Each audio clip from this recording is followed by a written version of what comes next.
로마서 16장 17절부터 20절까지 제가 읽습니다.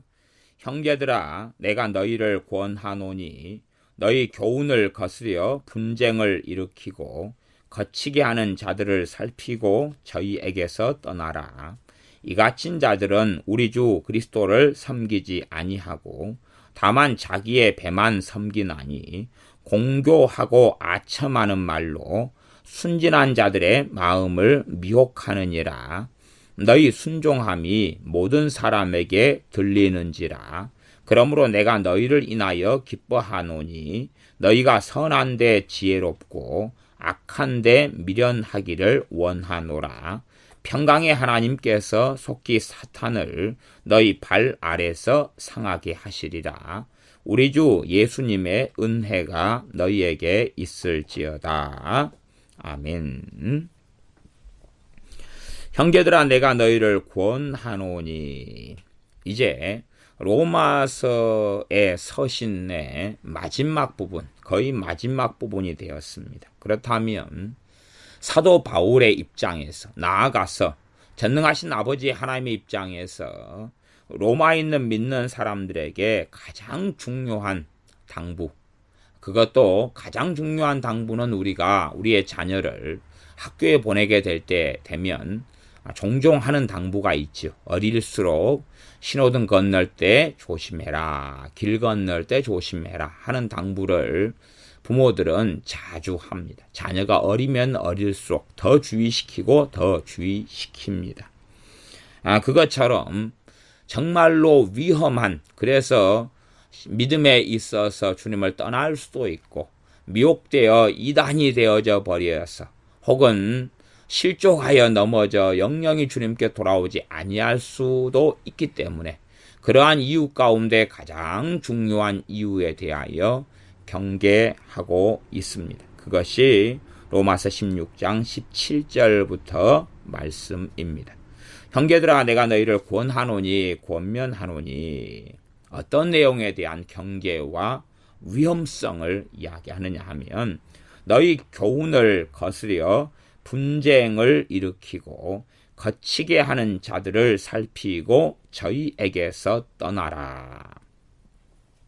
너희 교훈을 거스려 분쟁을 일으키고, 너희 교훈이다, 그 말은 여러분이 배운 교훈, 그런 뜻이 됩니다. 여러분이 배운 교훈을 거스려서 여러분이 하나님 말씀에 대하여 가르침 받은 것을 거스려 그것과 다른, 그래서 분쟁을 일으키고 거치게 하는 자들을 살피고 저희에게서 떠나라.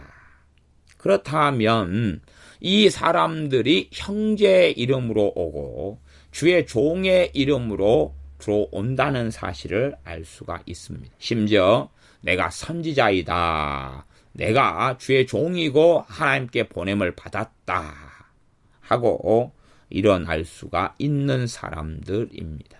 사도 바울이 이 에베소의 장로님들을 모아놓고 고별 메시지를 전할 때에 당신들 가운데서도 잘못된 사람들이 일어나서 자기를 따르게 하는 일이 생길 것이다 하고 사도 바울이 애언하면서 탄식했던 것이 있습니다. 그러므로 외부에서만 이런 사람들이 들어오는 것은 아니라 하는 것입니다. 내 아들, 내 형제, 내 가족, 또한 함께 신앙생활했던 교우들 가운데서도 이런 사람들은 얼마든지 일어날 수가 있는 것입니다. 그래서 겉의 모양은 신령한 것처럼, 겉의 모양은 주님을 잘 섬기는 것처럼, 겉의 모양은 주의 종으로서 거룩한 사도나 선지자로서 그렇게 행하는 것처럼 얼마든지 보이게 될 것입니다. 그렇게 거짓하거나 속이는 사람들은 다른 사람 보기에 굉장히 경건하게 보이는 경향을 가지고 굉장히 하나님 뜻대로 사는 것이냐, 그렇게 포장을 하는 사람들이 많습니다. 그래서 겉보기에 볼 때는 야, 저분 정말 뜻대로, 하나님의 뜻대로 사는 사람이야, 저분 정말로 예수님과 동행하는 사람이야, 저분은 정말로 주님의 영광을 위하여 모든 것을 내려놓은 사람이야. 그런 말들을 얼마든지 들을 수 있게끔 행동한다. 그 말입니다. 와, 저분같이 기도 생활을 많이 하다니 정말 주님을 사랑하기 때문에 금식하면서 많은 영혼들을 위하여 중보기도 하네. 그렇게 하는 모양을 드러내면서 순진한 사람들을 미혹하고 그런 사람들을 실족게 하는 것입니다. 자기를 추종하고 자기 말을 듣게 하고 따르게 하는 것입니다. 그래서 요즘 세상에는 그런 말이 있습니다. 신학실종이라 그런 말이 있습니다. 왜 신학실종이란 말을 쓰냐 그러면 갈수록 이제 하나님의 말씀의 교리들이 실종되고 사라져버리고 마는 것입니다. 인본적인 가치관들이 하나님의 말씀의 신학이나 교리를 대체하게 되는 일이 많이 벌어집니다. 제가 개인적으로는 어떤 신학이라 하는 것을 좋아하지도 않고 그다지 싫어하지도 않습니다. 꼭 신학이 교회 속에서는 필요한 부분들이 많이 있습니다. 그러나 사변적이고 이론적이고 허구적이고 믿음이 없는 생명이 없는 신학에 대해서는 경계하는 것이지 하나님의 말씀을 더 체계적으로 알고 깨닫는 그러한 하나님 말씀에서 나오는 교리를 경계하는 것은 결코 아닙니다. 건전한 교리에 우리가 기반하고 뿌리를 내려야 하는 것입니다. 너희가 배운 교훈을 거스려 분쟁을 일으키고 분쟁을 일으킨다. 분쟁을 일으키면 참 좋습니다. 왜냐하면 상대방의 약점을 공격해가지고 내 편, 내 사람을 끌어올 수 있기 때문에 그렇습니다. 상대방을 비방하고 저 사람들이 가리키는 교훈은 잘못됐어 정죄하면 그것을 듣는 사람들은 오, 당신이 진정한 주의 종이시구려 그런다 그런 말입니다. 제가 최근에 어떤 목사님의 이야기를 들었습니다. 그 목사님이 그렇게 이야기하시는 것 같아요. 교회마다 11조를 받아가지고 11조를 쌓아두고 산다.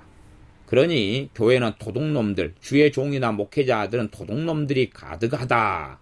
그러면서 11조라는 것은 성경적으로 잘못되었다. 그것으로 돈을 다 끄집어내가지고 자기들이 쌓아놓고 자기들 배만 부르게 만들려고 11조를 교회가 받아내는 것이다. 나는 목회자의 양심과 정직하게 말하는데 11조는 성경적인 것이 아니고 11조를 걷는 것은 탐심과 탐욕 속에 하는 것이다. 뭐 이런 비슷한 스토리의 주장을 하는 사람들이 몇 명이 있습니다. 목회자들 가운데.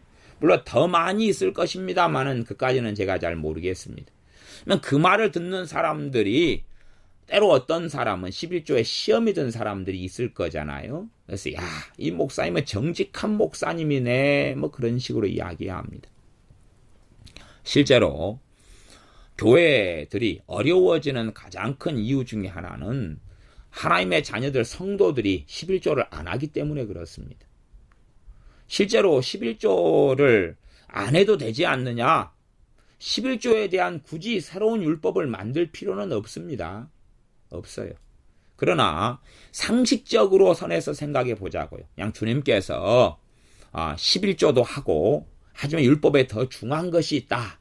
이것도 버리지 말아야 할 뿐만 아니라 율법에 더 중요한 바 인과 의와 신을 버리면 안 된다. 라고 말씀하신 말씀을 그냥 제껴놓고서라도 던져놓고서라도 상식적으로 생각해 보면 교회의 유지는 주의 종 목회자의 생활비를 교회가 공급해야 되고 또한 건물에 세금, 전기세금, 수도세부터 시작해서 교회의 어떤 유지하는 것, 주일날 식사할 때 식비가 들어가는 것부터 시작해서 이러한 교회 유지에 필요한 예배당이나 건물이나 이런 거 유지가 필요하죠. 교회 차량이 한두 대 있다 그러면 차량에 대한 보험료나 기름값부터 시작해서 들어가는 많은 돈이 있습니다. 그런 돈에 대하여 기본적으로 믿는 사람들의 11조가 뒷받침되지 않는다면 그렇다면 교회는 유지하기 어렵습니다. 저는 작은 교회 목사로서 하는 이야기입니다. 큰 교회까지 실정은 제가 알지 못합니다. 물론 큰 교회 다니시는 분들이나 또한 그런 분들의 이야기를 제가 종종 듣긴 했습니다만은 또 큰 교회 회개 보는 분에게서 듣기도 하고 그런 일은 많습니다만은 제가 직접 목격하고 보고 제가 회개를 직접 본 경우가 아니기 때문에 그런 부분까지 뭐 제가 본 것, 들은 것이 다 맞다 그럴 수 없기 때문에 그것은 이야기하지 않습니다. 최소한 작은 교회, 그냥 20명, 30명, 50명, 60명, 70명, 100명 작은 교회에서는 제가 많이 신앙생활을 해보았고 지금도 뭐 제가 함께 신앙생활하고 목회하는 교회가 작은 교회이기 때문에 작은 교회의 어떤 재정에 대해서는 그래도 오랫동안 경험하고 보아오고 있습니다. 그런 부분에서 11조라는 헌금 자체가 빠져버리게 될 때에 교회는 유지할 수 있느냐? 그러면 유지하는 것이 불가능해질 수밖에 없습니다. 물론 하나님께서 외부적으로 따로 공급하시고 한다면 혹은 뭐 목회자도 돈 많은 목회자가 있을 수 있지요. 그래서 자기가 지금까지 벌어놓은 많은 돈과 물려받은 재산을 가지고 그 예배 처소를 유지하고 산다면 가능할지도 모르겠습니다. 그러나 한국 교회의 거의 90%가 넘는 교회들은 작은 교회들입니다. 그런 교회들 같은 경우에 어디 11조를 쌓아놓고 사는 것이 아닙니다. 돈이 없어요. 돈이 없습니다. 그래서 목회자들처럼 최저임금 밑으로 받고 사는 사람들은 별로 없습니다. 실제로 큰 교회 부목사님이라 할지라도 그분들이 십시일반으로 월급 빼놓고 뭐 집사님들이나 신방 가서 호주머니에 찔러주는 돈이 얼마나 있는지는 모르겠지만 법적으로든지 어떻게든지 간에 그분들은 임시 직원에 불과합니다.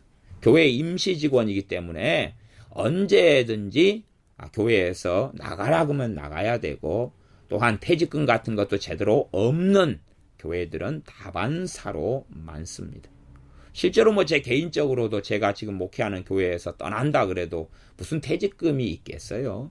뭐 그런 10년 이상이 되어졌지만은 뭐 아무것도 없다 그러는 말이에요. 그런 것처럼 대다수의 목회자들이 사실은 월급도 제대로 받지 못하고 살고 있고 받아도 적은 액수를 받고 살 뿐입니다. 살 뿐이에요. 뭐 제 형도 목회를 합니다마는 그 양반 월급이 올해 들어서 좀 몇십만 원 올라가지고 지금 얼마 받든가 70만 원인가 80만 원 받고 살지요. 그것도 애들 키우면서 가정 가지고 사는 거예요. 그런 거지요. 그것이 일반적인 대부분의 목회자들이 걸어가는 길입니다. 물론 저 자신부터도 뭐 몇십만 원 그렇게 받고 살아가지만 받는다기보다는 뭐 저는 제가 제 사례금을 책정하기 때문에 제가 그렇게 책정한 것이지만 그럼에도 불구하고 더 많이 책정해서는 실제로 교회가 감당하기 어렵기 때문에 그렇게 하는 부분도 있지요. 그렇게 대다수의 교회들이 살아갑니다. 그런데 이제 뭘 모르는 사람들에게는 봐봐라. 저 교회들은 도둑놈들이다. 목사님들은 도둑놈들이다. 11조를 교회에 쌓아놓고 산다. 11조는 성경적인 것이 아니다. 그렇게 가리키면 얼마나 통쾌합니까? 얼마나 자유로워집니까? 야, 11조 10분의 1 하나님께 뭐 드릴 필요 없어. 그리고 썩어 빠진 교회에 낼 필요가 없어. 야, 그건 본래 안 내는 거였는데 내라고 거짓된 가르침을 일삼았구나. 이 나쁜 목회자들이. 그러면 얼마나 자신들은 의로워집니까? 11조를 주장하는 교회들은 다 죄인이고 악인으로 내몰 수가 있는 것이지요. 탐심과 탐욕에 사로잡혀서 11조에 대한 헌금을 강조하는 사람들로 내몰 수가 있는 것입니다. 아마 제 개인적으로는 목회한 지 10년이 넘었는데 물론 사역한 지는 더 오래됐습니다만은 그러면 제 개인적으로 이제 교회를 개척해서 담임 목회한 지가 10년이 넘었는데 11조에 대한 설교를 제가 10년 넘는 동안에 한 번을 했을까 안 했을까 저도 좀 알쏭달쏭합니다. 기억이. 그 시간 동안에. 그러니 저는 헌금에 대한 설교를 제가 몇 번은 한 적은 있어요. 한 두세 번은 되는 것 같습니다. 뭐 10년 넘는 동안에 제가 설교를 했으면 얼마나 많은 설교를 했겠어요. 설교에도 가뿐히 뭐 한 5천에서 10,000 가까이 설교를 제가 했을 거예요. 그런데 그런 가운데에서라도 제가 헌금에 대한 설교는 한 손가락 안에 꼽는 정도밖에 안 했습니다. 그중에 헌금에 대한 설교는 자원함으로 드려야 된다는 고린도 후서 말씀을 핵심적으로 제가 전했던 것 같습니다. 그럼에도 불구하고 그래서 제가 11조나 헌금에 대한 설교를 거의 하지 않고 안 해옵니다만은 그러나 11조라는 것이 잘못된 것이다. 혹은 그렇게 하는 교회는 탐심과 탐욕에 사로잡혀 있다는 주장을 가리킨다면 그것은 교회 안에 분쟁을 일으키는 사람들이다 하는 것입니다. 이기적인 사람들, 자신의 욕망과 욕심에 사로잡혀 있는 사람들은 옳다구나, 이때가 기회로다, 그리고 다른 교회들을 판단하고 정죄하기는 쉬워질 것이다 하는 말입니다. 실제로 큰 교회들의 사정들을 제가 알고 있는 교회들이 종종 있습니다. 그러면 큰 교회들이다 그래서요, 이게 재산이 많거나 물론 땅도 있고 건물도 있지만 주차장도 있고 하지만 실제로 빚 가운데에서 건축을 무리하게 했거나 확장을 무리하게 해서 많은 빚을 짊어지고 있는 교회가 큰 교회 가운데 대다수입니다. 물론 그것은 한국 교회의 건물이 교회라는 또한 건물 증축의 열병에 사로잡힌 잘못된 결과물입니다. 그럼에도 불구하고 큰 교회도 빚더미에 올라 앉아있는 교회가 많다는 사실이지 천문학적으로 돈을 쌓아놓고 사는 것은 아니라는 이야기입니다. 아주 예외적인 교회는 있을 것입니다. 사랑의 교회라든지 온누리 교회라든지 여의도 순복음 교회라든지 지구촌 교회라든지 할렐루야 교회라든지 그렇게 큰 교회들 같은 경우는 돈을 어디엔가 쌓아놨을 수 있을 것입니다. 돈이 많이 있기 때문에 그런 교회들은 아예 그냥 다른 사역, 복지나 선교에 대한 다른 사역을 기관을 세워서 감당하는 것들을 보고 있습니다. 그러나 그것은 소수의 교회에 불과할 따름이지 다수의 교회의 목회자들은 먹고 살기 어려운 공공한 형편 속에 있는 목회자들이 대다수입니다. 제가 알고 있고 함께 사귀거나 교제하는 목사님들도 대부분 개척교회거나 작은 교회 목사님들이 대부분이신데 복지를 하시는 얼마의 분들을 빼놓고는 다 형편이 아주 그냥 말하자면 전문용어로 하자면 찢어지게 가난합니다. 그래서 개 중에서 그냥 저같이 몇십만 원 이렇게 급여를 받고 생활비를 받고 사는 목회자가 좀 제가 좋은 형편에 나은 형편에 제가 있는 경우에 오히려 속하니까 그런 부분에서 우리가 이 교회의 가르침 속에서 분쟁을 일으키는 가르침을 잘 분별을 사실은 해야 됩니다. 거치게 하는 자들을 살피고 분쟁을 일으키는 것이 쓸데없는 일에 분쟁을 일으킵니다. 느헤미야서에 보면 제사장들이 떠나고 레위지파 사람들이 떠나고 예배가 문을 닫았고 그런 일이 있었습니다. 느헤미야가 총독 느헤미야가 와서 도대체 왜 이런가 하고 봤더니 헌금을 내지 않고 11조를 내지 않는 것이 그것 때문에 제사가 멈추고 하나님의 종들이 떠나버리는 일들 먹고 살아야 되니까 사실은 그런 일을 우리가 성경에서 본다면 과연 11조라는 것이 율법에 속했느냐 속하지 않았느냐를 따질 문제가 아니라 하는 것을 알 수가 있습니다. 실제로 11조라는 것은 율법 전에 있었던 것이에요. 율법 전에. 우리가 알고 있지요. 야곱의 11조에 대한 선언들을 알고 있고 또한 아브라함의 11조 이야기를 우리가 알고 있습니다. 물론 정기적으로 야곱이 했던 11조도 아니었고 아브라함이 정기적으로 11조를 드렸다 하는 내용은 찾아보기 어렵습니다. 그러나 10의 1조라는 것은 모세 오경 가운데 창세기에 율법을 받기 전에 이미 나와 있던 말씀들에 속해 있습니다. 율법으로 인한 것이 그 앞에 있는 말씀들을 폐할 수 없다 그랬습니다. 제가 11조 논란이나 논쟁을 일으키고자 하는 것은 아닙니다. 하지만 어떤 부분을 생각하라고 해야 된다고 제가 하는 말씀이냐 그러면 너희 교훈을 거스려 분쟁을 일으키고 거치게 하는 자들을 살피고 저희에게서 떠나라. 교훈을 거스려 가지고 분쟁을 일으키고 거치게 하는 자들이 있다. 그런 말입니다. 그렇게 해서 한국교회의 약점을 공격하고 문제점을 공격하는데 그 중에서 정당하고 바르고 옳은 것들은 있어요. 그것은 무엇을 세웁니까? 덕을 세웁니다. 한국교회가 병들어가고 있어요. 그럼에도 불구하고 또한 잘못 가고 있어요. 그럼에도 불구하고 그들이 배교자들이 되기 전까지는 예수님 안에서 병들었지만 형제이다 하는 것이 결국은 한국교회의 어떤 잘못된 점을 들추는 동기가 사랑이 돼야 되는다 하는 이야기입니다.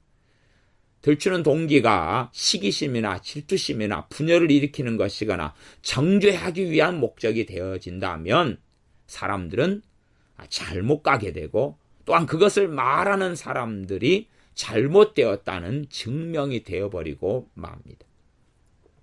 잘못된 것을 이야기하고 바로 잡을 수 있으나 그것은 사랑 가운데 행하는 것이 되어야 합니다.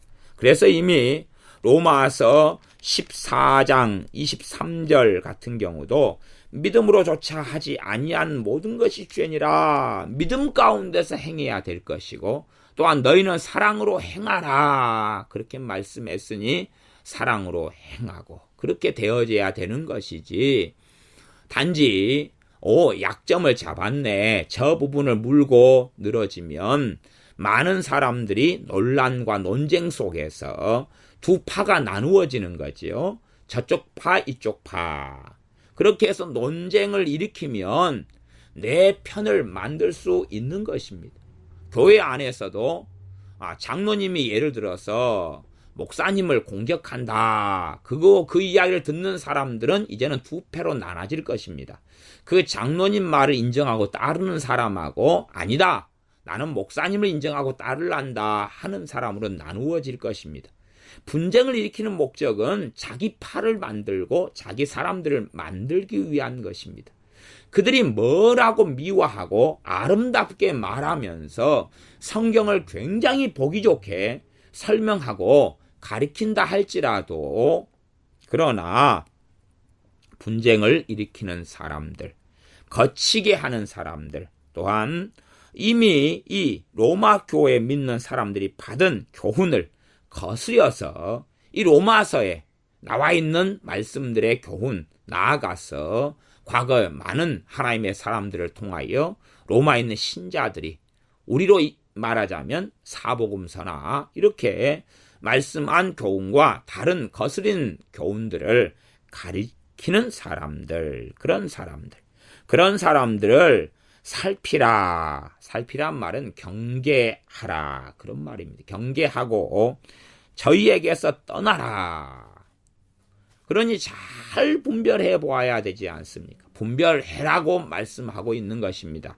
분별할 때에 첫 번째는 너희 교훈을 너희가 이미 배운 교훈하고 같은 말을 하는지 다른 말을 하는지 그게 첫 번째고 두 번째는 분쟁을 일으키느냐 화목하게 하느냐 하는 것입니다. 문제가 있어서 그것을 다루더라도 사랑 가운데 다루느냐 분쟁을 일으키느냐 그 두 번째 키워드 두 번째 세 번째는 거치게 한다 걸려 넘어지게 하고 의문점을 가지게 만들고 고민하게 만들고 성령의 역사는요 회개가 일어나고 깨닫게 되는 것이 성령의 역사입니다. 넌센스 야 이건가? 이 말을 들어보니까 대차 일리가 있네. 그러면서 실제의 삶 속에 주님과 동행하는데 별로 필요하지 않은 이야기들 그런 이야기들로 생각을 복잡하게 만들어가면서 이렇게 이해하고 받아들이는 사람이 옳단다 하는 식으로 흘러가는 것 그런 것 중에 하나가 거치는 것이다. 이렇게 말할 수 있는데 이런 사람들을 살펴서 경계하고 그 말입니다. 경계하고 살피고 저희에게서 떠나라 그러는 것입니다. 성경을 참 잘 봐야 됩니다. 잘 봐야 된다는 것은 여기서 떠나라 그렇게 말했죠. 그들로 하여금 떠나게 하라 큰 게 아니라 떠나라 큰 것이에요. 사복음서를 보면 도망하라 그런 것이 도망하라 그랬는데 하나님 저들이 거꾸로 도망가게 해 주십시오 기도한다면 나는 큰 올무와 함정에 빠지게 되고 말 것입니다. 피하라 그랬는데 저들이 피하게 해 주십시오. 그런다면 어떻게 되겠느냐 하는 것입니다. 우리가 도로가에 섰습니다. 앞에서 덤프트럭이 브레이크를 잡지도 않고 나와 부딪히고 충돌하려고 달려오고 있습니다. 그때 내가 영화를 너무 많이 봐가지고 오른손을 덤프트럭을 향해 내밀면서 장풍 그리고 쏩니다. 근다고 해서 장풍이 나가지도 않고 주여 저 덤프트럭이 멈추게 해 주시옵소서.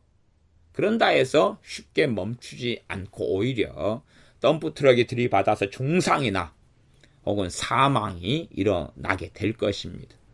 덤프트럭이 막 달려오면 우리는 손살같이 피해야 하는 것입니다. 그렇게 해서 내가 피해야 할 때에 피하지 않으면서 하나님께서 오히려 덤프트럭으로 하여금 피하게 해주실 거야 그렇게 생각한다면 뭔가를 알지 못하는 사람이 됩니다.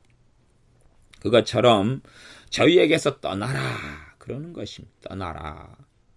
이런 사람들이 있으면 이런 사람들이 주의 종이고 이런 사람이 주의 종의 자리에서 가리킨다면 유감스럽게 떠나야 하는 것입니다. 떠나야 하는 것이지 저 사람들이 떠나게 해주십시오 하고는 말씀이 다르다는 것을 잘 기억하고 보아야 됩니다. 18절입니다. 이 같은 자들은 이들에 대한 정체를 이야기합니다. 그러나 쉽게 분별할 수 있다거나 쉽게 구별할 수 있다고 이야기하는 것은 결코 아닙니다. 분쟁을 일으켜가지고 상대방은 죄인이고 우리는 의인이다. 상대방은 틀렸고 우리는 옳다. 이런 극단성을 가진 사람들, 이런 사람들이 겉으로는 양의 탈을 썼지만 속에는 늑대가 가득하다 하는 것을 알아야 됩니다. 18절 이 같은 자들은 우리 주 그리스도를 섬기지 아니하고 사도 바울이 이런 16장 17절에 교훈을 거스려서 분쟁을 일으키고 거치게 하는 자들 이런 사람들은 우리 주 그리스도를 섬기는 사람들이 아니라고 이야기합니다. 그럼 무엇을 이 사람들은 섬기고 있느냐? 겉으로 나올 때는 예수님의 이름으로 나오고 겉으로 나올 때는 내가 주님을 사랑합니다. 진리를 전합니다. 하고 나오지만 결국 그 사람들은 자기의 배만 섬긴다고 이야기합니다. 주님을 섬기는 것으로 주님께서는 인정하시지 않는다는 것입니다. 물론 그 사람들은 누구보다 주님을 사랑하는 것처럼 말하고 스스로 확신할 수도 있고요. 스스로 착각할 수도 있고 담대하게 자기같이 예수님 사랑하는 사람은 별로 없다고 주장할 수 있을 것입니다. 그러나 주님께서는 주님을 섬기는 사람이 아니다. 나를 섬기는 사람이 아니라 저 사람들은 자기의 배만 섬기는 사람들이다라고 보시는 것입니다. 그런 사람들이 하는 행동은 뭐냐 하면 어떤 말을 하냐 하면 공교하고 아첨하는 말을 한다는 것입니다. 공교하다 그 말은 그럴듯한 말을 한다 그 말이에요. 공교한, 그럴듯하고 아첨하는 것이 뭡니까? 상대방의 죄를 말씀을 듣는 사람의 죄를 지적하고 진리를 전하기보다는 당신들은 안전해. 당신들은 아니지. 저 교회가 저런 사람들이 잘못이지. 당신들은 그러한 사람들이 아니야. 당신들은 거룩해. 당신들은 뜻대로 살고 있어. 말하자면 어떤 주의 종이 자기 교회 안에서 혹은 어떤 사람들을 모아놓고 설교를 합니다. 그러면 설교할 때에 설교의 대상, 말씀을 듣는 대상은 누가 돼야 돼요? 반드시 앉아있는 사람이 돼야 됩니다. 하나님 말씀을 전하면 듣는 사람이 그 말씀의 대상이 돼야 돼요. 그런데 듣는 사람에 대하여 말씀하지 않고 교회 바깥에 있는 사람들에 대하여 말씀을 전하면서 나는 그런 사명을 가졌다 그러면 일부는 사실일 수 있으나 대부분은 거짓말이 됩니다. 고기가 있는데 고기가 90%가 썩었어요. 그런 고기 한 덩어리가 있다면 10%까지도 같이 버리는 것이 지혜로운 것입니다. 그러지, 야, 90% 썩은 걸 잘 도려낸 다음에 10% 먹어야 되겠다. 그건 북한 사람들이 해야 되는 것이고, 우리 한국 남한 사람들은 그러는 것이 아닙니다. 나머지 10%도 어디가 썩어 있고 어디가 오염되어 있는지 알 수가 없는 것입니다. 그래서 공교하고 아첨하는 말을 한다, 그 말입니다. 공교하다, 그 말은 그럴듯하다, 그럴듯한 말을 해요. 그럴듯한 말을 하기 때문에 보통의 눈과 시야로는 구분할 수 있습니까? 없습니까? 없다는 이야기예요. 없어요. 그 누구보다 정직하게 말하기보다는 화려하게 말해요. 화려하게. 정말로 드름직하고 보암직하고 먹음직스럽게 사탄이 하와를 꼬여냈던 것처럼 그렇게 말한다는 이야기입니다. 나는 분별할 수 있어라고 주장하면 그 사람이 어리석은 사람이 될 것입니다. 딱 배만 위하기 때문에 어떤 듣는 이들의 탐심에 맞고 이기심에 맞고 자기 자아를 충족시킬 수 있는 이야기들을 해준다, 그 말이에요. 그렇기 때문에 회개가 일어나기보다는 거만해지고 교만해지고 어리석어지는 말을 듣고 그러한 길로 걸어가게 되기 쉽습니다. 하나님 말씀을 전하는 사람은 마땅히 그 말씀을 듣는 사람들이 청중이 돼야지, 또한 그들에게 말해야지, 듣는 사람들 밖의 사람들에 대하여 말하면서 저 사람들은 나빠, 그렇게 말하면 안 되는 것입니다. 내가 어떤 목회자가 많은 교회 사람들을 모아놓고 초교파적으로 집회를 한다면, 부흥성회를 한다면, 그럼에도 불구하고 말씀을 듣는 사람은 거기 앉아있는 초교파적인 믿는 사람들이 될 것입니다. 불신자를 놓고 말씀을 전한다면 불신자를 대상으로 말씀을 전해야 하는 것입니다. 그래서 기본적으로 생각해 보셔야 됩니다. 말씀을 전하는 대상이 우리가 아니다. 그리고 밖에 사람들한테 와, 밖에 사람들 나쁜 놈들이야. 저 교회들은 썩었어. 한국 교회는 썩었어. 한국 교회는 이미 잘못됐어. 잘못된 것까지는 많은 부분이 맞다, 그 말이에요. 형제애로, 형제 우애로, 사랑으로 말하느냐, 아니면 비판하고 정죄하면서 우리는 안 그래 하는 내부의 내용을 알고서 듣는 사람들을 의롭게 만들고 비판하게 만들면서 스스로 거룩하게 된 양 착각하도록 공교하고 아첨하는 말을 하느냐를 살펴보아야 됩니다. 아첨하는 말을 듣는 사람들은 어리석은 사람들이 됩니다. 그럴듯하게 꾸며낸 말을 공교하다, 공교한 말이다.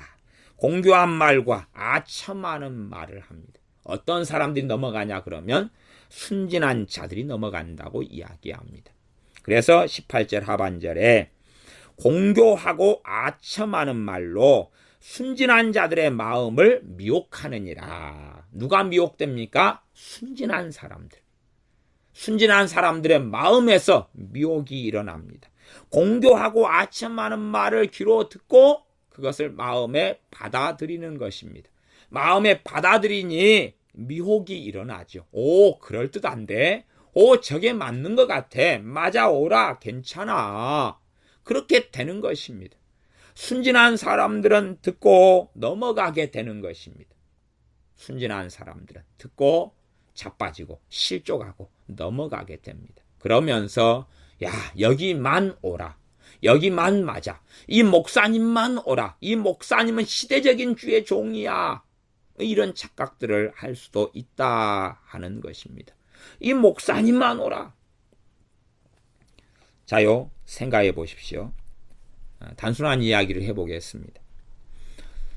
주님을 믿는 이래로 우리 주 예수님 이후로 2000년의 세월이 흘렀습니다. 성령 충만한 종이 어떠한 지금 현 시대에 어떤 종 빼놓고 없었을 것 같습니까? 그분보다 믿음이 더 월등히 나았던 주의 종들은 너무너무 많았습니다. 너무너무 많았어요. 정말로 주님을 사랑하고 깨어있는 종들은 너무너무 많았다는 이야기입니다. 제가 특정하게 어떤 분 이야기를 꼭 하려는 것은 아닙니다. 그러나 어떤 분은 그렇게 하는 분도 있습니다. 사복음서와 로마서를 비교하면서요. 사복음서에서 만들어지는 종교는 예수교고 로마서에서 만들어지는 종교는 바울교다. 그러니 예수교를 믿어야지 바울교를 믿으면 안 된다 그러는 것입니다. 그렇게 말하는 목회자도 있고 그런 사람을 추종하는 사람들도 많이 있습니다. 그러면 로마서가 바울교를 만듭니까? 로마서가 정말로 진정한 기독교를 만듭니까? 로마서는 진정한 기독교를 만드는 것입니다. 사도 바울은 주 예수님의 종이었지 새로운 바울교의 교주가 아니었다는 사실이고 사도 바울은 그 누구보다 성령 충만했다는 것입니다. 그러면 사도 바울이 쓴 로마서를 가리켜서 로마서를 듣고 믿는 사람들은 바울교를 믿는 사람들이다. 그렇다는 이야기는 거꾸로 이야기하면 나는 사도 바울보다 위대하다. 나는 사도 바울보다 위대한 계시를 받았다라고 주장하는 것이죠. 사도 바울 같은 사도 중의 사도를 멸시하고 천대시해버리면 아마 그 사람보다 위대한 사람은 예수님 빼놓고는 없다는 이야기입니다. 그렇게 이야기가 돼버리고 마는 것입니다. 그런 사람들이 이 시대에 있습니다. 그런 사람을 가리켜서 와 존경스럽다 대단하다고 생각하는 사람들이 의외로 많더라고요. 그래서 꽤 많은 정신병 속에 사람들이 들어가 있다 보여집니다. 그러면 어떤 사람이 정말로 정직하게 주님 앞에 서 있으면 자신의 믿음이 얼마나 역사적으로 주님의 정말로 주님께 헌신하고 주님을 사랑했던 무수히 많은 사람들의 믿음에 비해서 보잘것없는지를 깨달을 수밖에 없는 것입니다. 또한 나아가서 그가 정직한 주의 종이라면 무수히 많은 믿음의 선진들을 존경할 수밖에 없는 것이고 그에게 영향을 준 주의 종들이 현 시대 말고 역사적인 종들이 많을 수밖에 없는 것입니다. 그런 종들이 걷는 길을 살펴보고 또한 그런 종들의 가르침에 엎드리고 순종하고 겸손케 되어져서 배우기를 마다하지 않을 것입니다. 무수히 많은 종들을 우리가 듣고 알지 않습니까? 존 웨슬리 목사님을 알고 과거로 가면 어거스틴이라는 주의 종을 알고 루터나 칼빈이나 찌븐길리나 아니면은 조나단 에드워드나 무수히 많은 하나님의 사람들 젊었지만 젊어서 기도하다가 인디언 선교를 하다가 주님께 간 데이비드 브레이너드 하는 주의 종도 우리가 알고 있고 근세의 주의 종들까지도 말하려면 한도 끝도 없지 않습니까? 레이븐 힐 목사님이나 아니면 독일에서 최근까지 11시 59분이 오고 있다 이런 것부터 시작해서 복음을 광범위하게 전하는 주의 종부터 시작해서 얼마나 근세, 현세라면 일단 그분들이 돌아가시 않았다 그러면은 내버려 두더라도 돌아가신 다음에 정말 아름다운 삶을 살고 그 앞에 또 청교조들 목사님들 중에서는 얼마나 리처드 백스터부터 시작해서 말로 다 할 수 없는 존 오웬 정말 멋진 하나님의 사람들 영적 거장들이 얼마나 많이 있었는지 모릅니다. 그러면 자신의 가르침이 새롭다 신선하다라고 주장할 수는 사실은 저는 없다고 봅니다. 정말로 그가 정직하게 그런 분들의 저서들과 만난다면 내가 탁월하다 나는 대단하다 나만 깨달음을 얻었어라고 주장하는 어리석은 자들은 없을 것입니다. 그러나 어떤 사람이 아무도 역사 이래로 존경할 만한 사람이 없어 혹은 그런 말을 대놓고 하진 않는다 할지라도 이것은 정말로 주님께서 특별한 계시로 내게만 주신 것이다 라는 말을 한다면 정말로 그 사람은 교만하고 뭔가를 알지 못하는 잘못된 종일 수밖에는 없습니다. 아마 종이 아닌데 종인 척 할 수도 있다고 보여집니다. 정말로 겸손하다면 자기보다 더 주님을 사랑했고 주님 앞에 살아갔던 많은 종들을 인정할 수밖에 없을 것입니다. 왜 그렇게 말하냐 그러면 하나님은 살아계시기 때문에 그렇습니다. 과거에 이스라엘 때 전 이스라엘이 하나님을 등졌을 때에도 그래서 엘리야 선지자가 이스라엘 사람들을 이리저리 살펴보아도 나만 남았다고 보았을 때도 하나님께서는 바알에게 무릎 꿇지 않는 7,000명을 남겨두셨습니다. 그런데 복음이 더 힘있게 전파되는 시대들 속에서 얼마나 하나님의 사람은 많았겠느냐 하는 것입니다. 물론 다수의 지구상의 인구나 각 나라의 사람들에 비하면 소수였을지 몰라도 그럼에도 불구하고 굉장히 많은 상대적 다수가 있었을 수밖에 없고, 왜냐하면 그것은 하나님은 살아계시며 성령님은 역사의 무대 속에서 신자들 속에 역사하셔서 그들을 변화시키는 것을 멈추신 적이 없기 때문에 그렇습니다. 나만 거룩하다라고 하는 것은 정말로 오만방자한 착각이 되어집니다. 그래서 정말로 정직한 주님의 사람들은 배우기를 멈추지 않는 것이고 항상 배우는 사람들이 되어질 수밖에 없습니다. 그래서 나만 마지막 시대의 선지자다, 나만 이 진리를 깨닫고 있다 등등 여러 공교하고 아첨하는 말을 할 때에 순진한 자들의 마음은 미혹되는 것입니다. 과거에 제 어릴 때에 그런 일들이 있었습니다. 어릴 때에 어떤 한 아저씨가 소풍 가는 데까지 많이 따라오셨습니다. 한 아저씨만이 아니라 많은 아이스 깨끼 장사부터 시작해서 여러 가지 파시는 분들이 운동회 때는 참 많이 오셨고 소풍 갈 때까지도 따라오시곤 했습니다. 그 중에 한 아저씨가 그런 아저씨가 있었습니다. 당시에는 노란 고무줄이 많이 유행했었는데 어린아이들 기저귀를 할 때 쓰든지 하는 노란 고무줄. 노란 고무줄을 긴 것과 짧은 걸 두 가닥을 손에 잡으시는 겁니다. 그런 다음에 돈을 걸라는 거예요. 긴 것을 뽑으면 건 돈의 2배를 주고 짧은 것을 뽑으면 이제 건 돈을 가져가신다는 거죠. 그걸 다른 말로 하면 야바이 게임이라 그럽니다.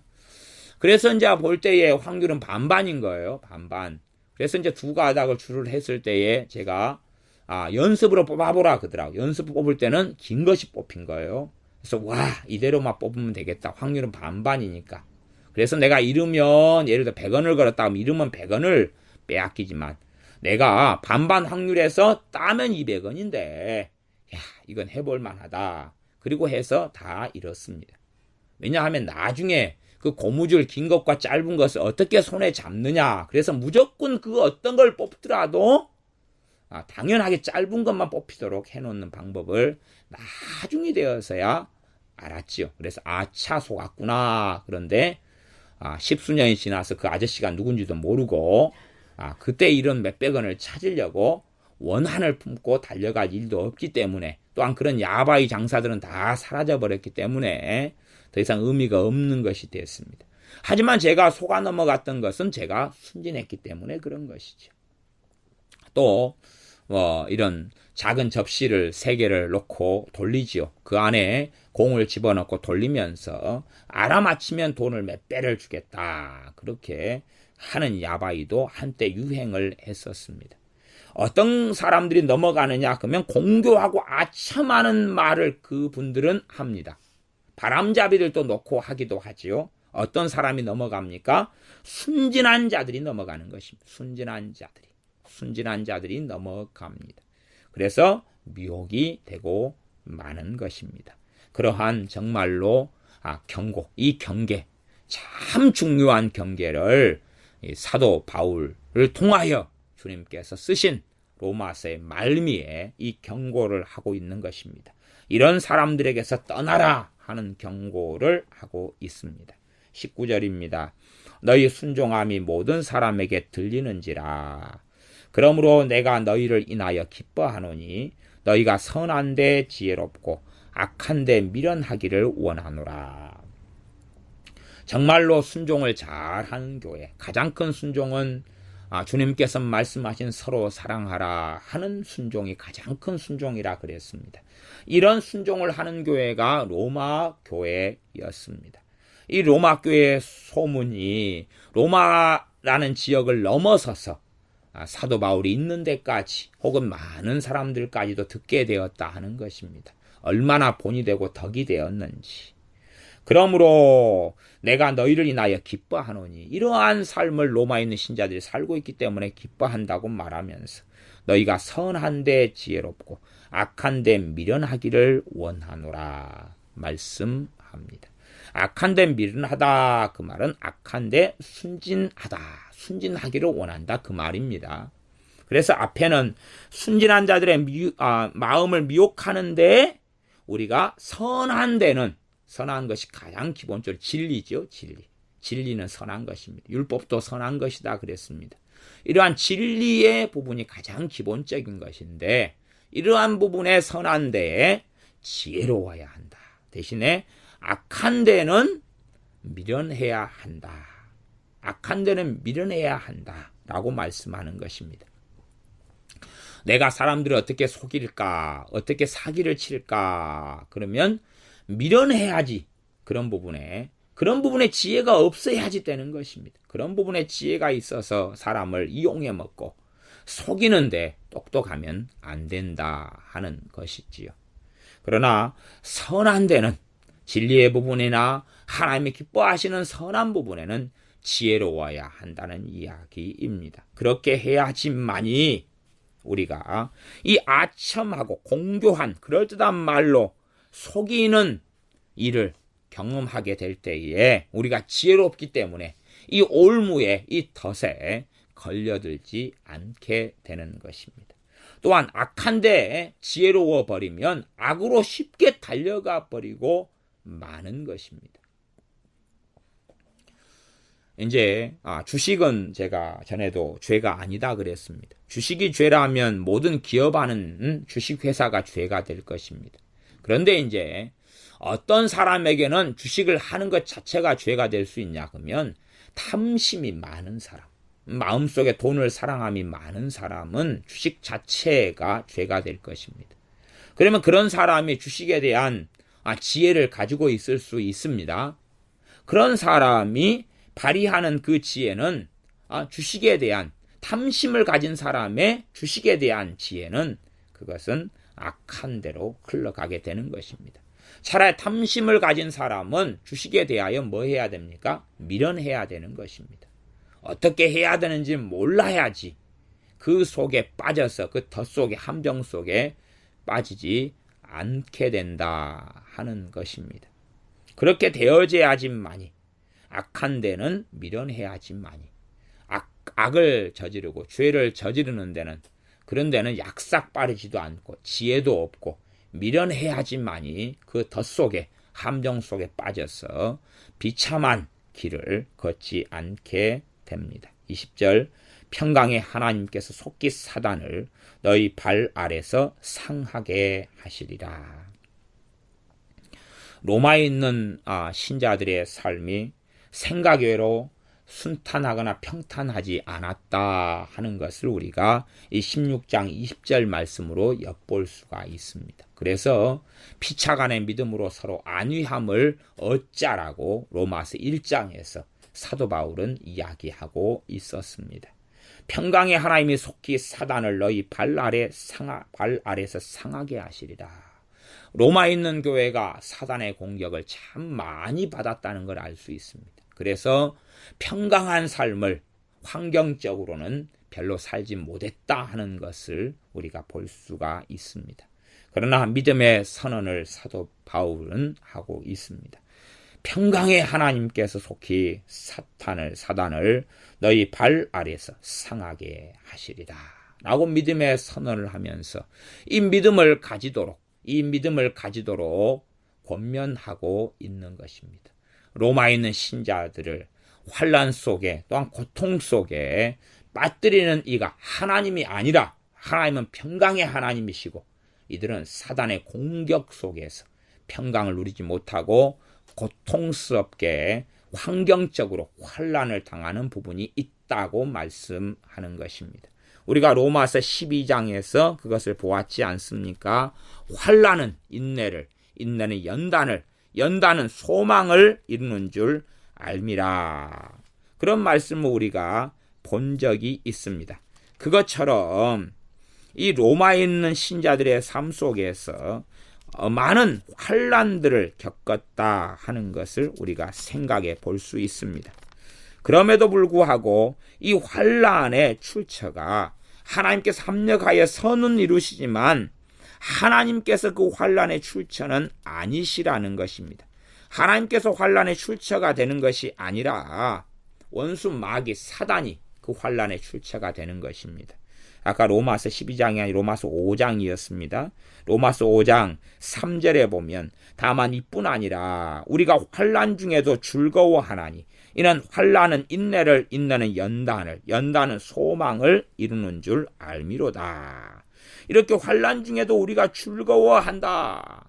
사도 바울도 앞과 뒤로 많은 환난을 당하면서 복음을 전했지만 로마에 있는 믿는 신자들도 많은 환난 중에 있었지만, 그리고 이 환난을 사단이 교회를 무너뜨리려고 일으키고 있지만 하나님께서는 평강의 하나님이시기 때문에 너희 발 아래에 속히 사단을 상하게 하시리라 라고 선언하고 있습니다.